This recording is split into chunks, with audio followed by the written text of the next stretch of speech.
গাইছ পানী ল'ব আহিছোঁ ইয়াতে তাতে চাওক না ভিতৰত তাৰ পৰা মেকুৰী মই দেখাই দিম হা কি ভয়ানক জেগাটো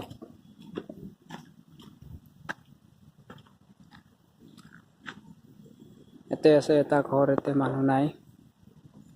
মানুহ আছে নাই নাজানো আৰু এতিয়া আৰু এইটো শিল বা এইটো শিলৰ তলত পানী এই তাতে বাল্টি লৈ আহিছোঁ এনেকা ভিতৰত বাল্টি দি এতিয়া খৰালি মাহ পানী নাই পানী শুকাই গৈছে বাৰিষাত পুৰা পানী থাকে তো পানী এনেকৈ চৰিয়া দি উঠাব লাগে সেইটো মেকুৰী ভিতৰত সোমাই আছে শুনিছে চাউন মই ভয় খাই গৈছোঁ আহি পেলাই এই তাতে ইটাৰ পৰা মেও কৰি আছে মই ভয় খাই গৈছোঁ আহি পেলাই কি মেকুৰী ক'ত পৰা আহিলে মেকুৰী নে সাপ বুলি কেনে পানী নাই ইমানে আছে অলপ ইমানে পানী আছে